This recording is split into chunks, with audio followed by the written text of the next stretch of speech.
안녕하십니까.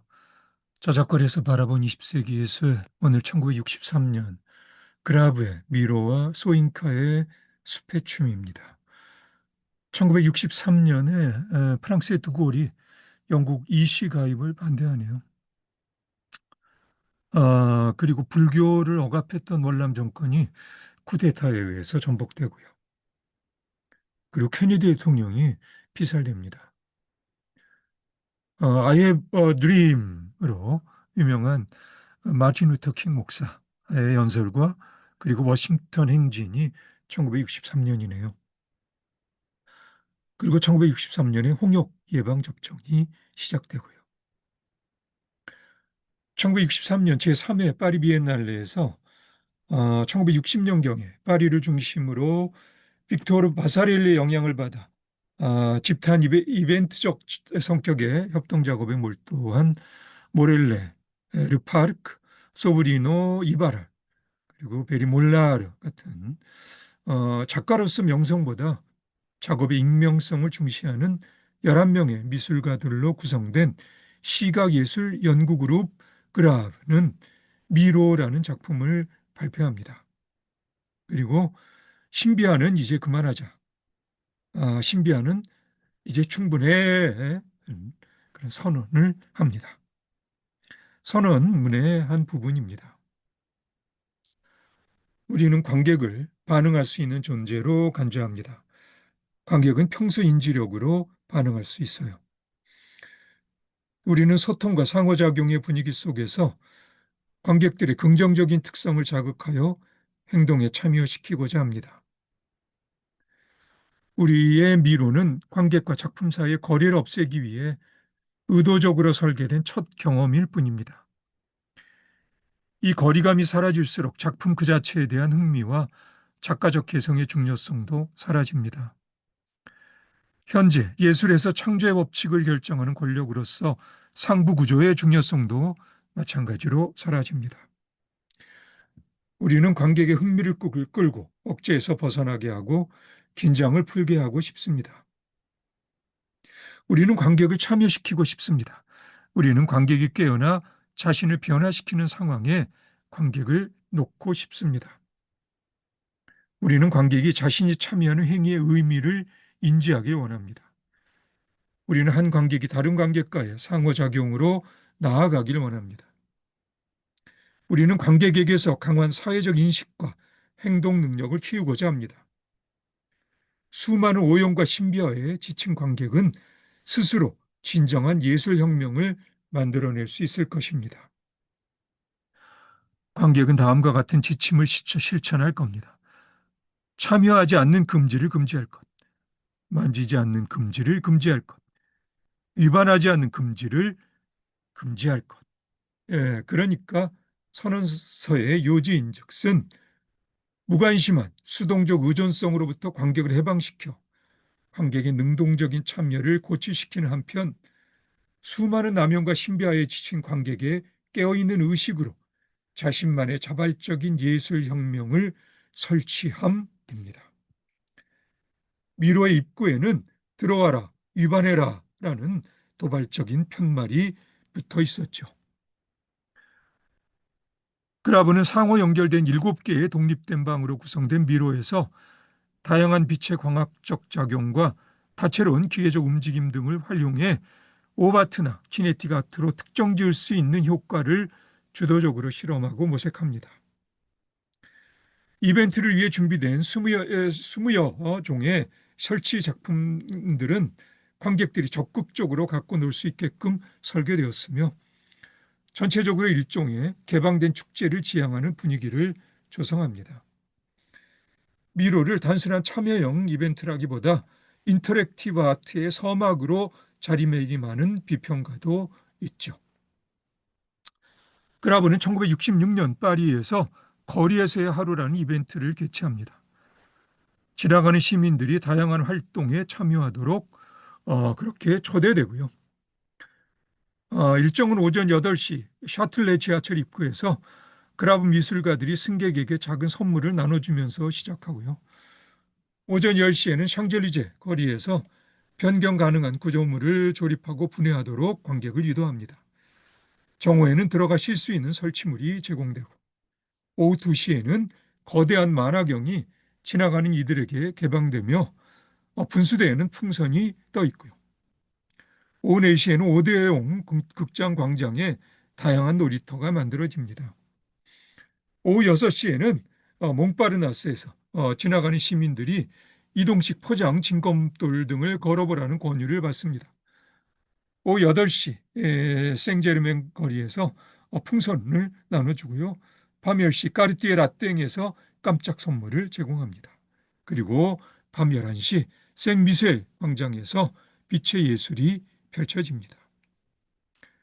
하루 동안 모든 연령대의 파리 시민들이 온갖 종류의 오브제들과 구조물들에 능동적으로 참여할 수 있었는데요. 그라브의 작업 의도는 일상적인 습관과 길들여진 행동에 함몰된 저작거리 보통 사람들의 잠들어 있는 의식에 생동감 있는 자극을 주어 세상 속에서 깨어있는 체험을 가능하게 하기 위함이라고 정리할 수 있을 겁니다. 그러면 이 사진이 미로라는 작품에서 한 방에 설치되어 있는 그런 이 오브제를 한 아이가 건드리면서 상호작용하는 그런 모습입니다. 미로라는 작품의 한 방에 설치되어 있었던 그런 작업이에요. 네. 그리고 이 이미지가 거리에서의 하루. 자, 여기 그라브 차량 위에 설치물이 있네요. 그리고 샤틀레 지하철 입구에서 선물 나눠주고요. 그리고 샹젤리제에서 관객을 참여시키는 그런 작품을 분해했다 조립하는 그런 작업입니다. 그리고 설치되어 있는 관객이 들어갈 수 있는 그런 구조물이죠. 그리고 여기 만화경, 거대한 만화경이고요. 그리고 여기 오데온 광장의 샹제르맹 거리에 아주 다양한 그런 놀이터가 만들어집니다. 그리고 여기 건너뛰기 구조물이고요. 풍선 나눠주고요. 선물 나눠주고요. 그리고 생미셸 광장에 예, 설치물로 그렇게 하루의 공연이 마무리됩니다. 빛의 설치물이었죠. 예. 자, 음. 그라브의 시도가 복마전 같은 미술시장과 스타가 군림하는 예술계에 던지는 도전장임은 분명합니다. 그리고 모두에게 열려진 축제를 통해 개방사회의 서막을 알리는 빵파레의 역할을 자임한 것도 분명하고요. 하지만 결국 그라브의 작업 역시 또 하나의 오락거리이며 능동적이라는 취지가 무색하게 관객 또한 하나의 부품이 되어버린 스펙타클이라는 자기 반성과 외부로부터의 비판이 있었어요. 그러니까 관객 또한 관객들을 능동적 참여라는 미명 아래 또 다른 놀이의 규율에 수동적으로 종속시킨다는 비판인 셈인데 결국 처음에 열기는 사라지고 공동 프로그램의 엄격성을 유지하는 것이 불가능하다는 인식이 기반해서 그라브는 1968년 11월에 해산됩니다. 나로서는 지금도 현재 진행형인 그런 좋은 시도였다고 생각하고요. 1963년 나이지리아 작가 월레 소잉카가 희곡 숲의 춤을 영국과 미국에서 출판합니다. 원래 이 작품은 1960년 나이지리아의 독립을 축하하는 행사에서 공연되었던 작품이었어요.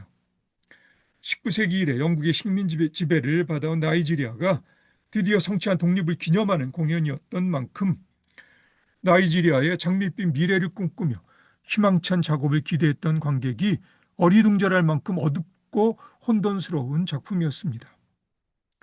물론 소인카의 선조들인 아프리카 서부 요르바족의 언어와 민간에서 전승된 설화 등이 서구의 언어라든지 근대적 가치관 등과 적절하게 융합되고 가면과 춤 등 아프리카 특유의 주술적 생명력과 서구 연구의 정제된 연출력 등이 결합된 완성도 높은 예술적 성과를 확인할 수 있었던 그런 작품이었던 건 분명한데요.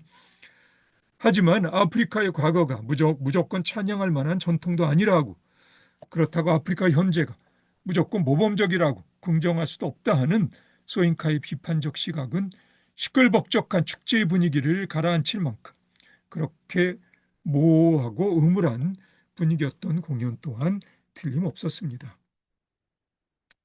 내 생각에 정치적 작가로 소인카의 관심은 과거도 아니고 현재도 아니죠. 그것은 아프리카의 미래입니다.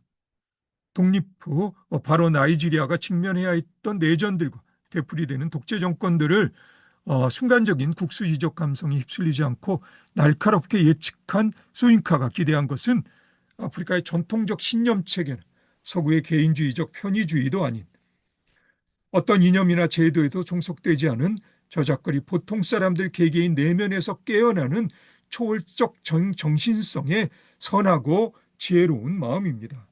과장할 필요도 없이 누구라도 부정할 수 없이 어려운 이러한 과제가 예술적 체험으로 쉽게 실현될 수는 없는 거로 소인카의 숲의 춤이 반쯤 죽은 채로 태어난 어린아이로 마무리할 수밖에 없는 사정을 충분히 짐작할 수 있습니다. 숲의 춤은 과거에 비참하게 죽은 남편과 부인의 영혼이 현재로 소환되면서 시작하는데, 남편은 과거 요르바 왕국 시대의 장군이었고요. 장군과 그의 부인은 임신한 채로 야만적이고 잔혹한 왕과 왕비에 의해 살해됩니다. 이 영혼들을 만나게 되는 인물들은 전생에 이들과 인연의 고리로 적혀 있다가 현재 환상한 업으로 얽혀져 있는 인물들입니다. 과거의 현재가 인연을 얽힐단 나이지리아의 전통적 민간신앙이 바탕이 된 이런 설정의 중심에는 숲의 신이라든지 숲의 요정들의 역할이 있습니다. 숲의 신은 인간의 모습을 하고 나타났다가 공연이 진행되면서 나중에 자신의 본래 면목을 드러내죠. 하지만 숲의 신이든 아니면 그 무엇이든 저작거리 보통 인간들의 탐욕과 분노와 어리석음에서 비롯하는 업으로 얽혀진 사연들을 풀어줄 수는 없죠. 그래서 장군과 장군 부인의 임신한 아이는 반쯤 죽은 채로 태어날 수밖에 없었고요. 숲의 춤이 관객의 내면에 작용하는 힘과 관련해서 소인카의 의도는 관객의 내면 깊숙한 곳을 불편하게 뒤흔드는 것이라고 나는 생각합니다. 죽은 자들과 숲의 정령들, 피와 폭력, 원한과 저주, 자연과 인간의 파괴력과 재물이 요구되는 재의, 삶과 죽음이 예측할 수 없는 순환들, 그리고 아마도 그 핵심에 자리 잡고 있는 토템과 가면들로 환기되는 초월적인 힘과 같은 삼라만상의 원초적 작용과 반작용 등 1981년에 출간된 한국의 도깨비에서 이부영의 글이 이런 맥락에서 의미가 있겠는데요. 이 글은 나중에 올려드리겠습니다. 거칠고 원시적인 이미지로서 도깨비나 제의적 가면들과 관련되어 죽음과 삶, 희생과 구원, 어둠과 빛, 공포와 연민 같은 이질적인 것의 융합으로서 귀한 것의 창조라는 연금술적 상상력이 혹시라도 소인카의 숲의 춤 어딘가에서 작용하고 있다면 오랜 세월 제국주의적 지배에 의해 고통받아온 아프리카의 미래가 오히려 아프리카의 고통에 의해 담보될 수 있다는, 다시 말해서 아프리카의 선한 마음과 지혜가 아프리카가 겪어온 고통에 대한 반작용으로서 초월적 변환을 지향하며 깨어나서 아프리카의 미래를 책임질 수도 있으리라는 소인카의 통찰을 대본으로만 접해본 숲의 춤에서 엄뜻 감지한 나의 느낌입니다. 아프리카에 아직 훼손되지 않은 자연적 환경에서 형성된 감수성과 오랜 세월 끈끈하게 이어져온 혈통의 고리에서 비롯한 사회성이 아프리카 저작거리, 보통 사람들의 내면을 지배하는 소란스러움과 번담을 극복할 수 있는 깊디 깊은 층위에서 정신적 계기가 될 수 있기를 바라는 소인카의 작가적 의식이 느껴지는 비전이라고 할 수 있을 듯 싶습니다. 원래 소인카는 1986년 아프리카 작가로서는 최초로 노벨 문학상을 수상하죠. 어쨌든 정치인으로서 적극적이었던 소인카는 나이지리아의 독재 정권에 맞서 사형 선고까지 받아 미국으로 망명길에 오를 수밖에 없었는데요. 미국에서도 트럼프와 맞짱을 뜨면서 다시 나이지리아로 귀향합니다. 그럼 오늘 여기까지 하겠습니다. 오늘도 수고 많으셨고요. 그럼 다음에 다시 봅시다.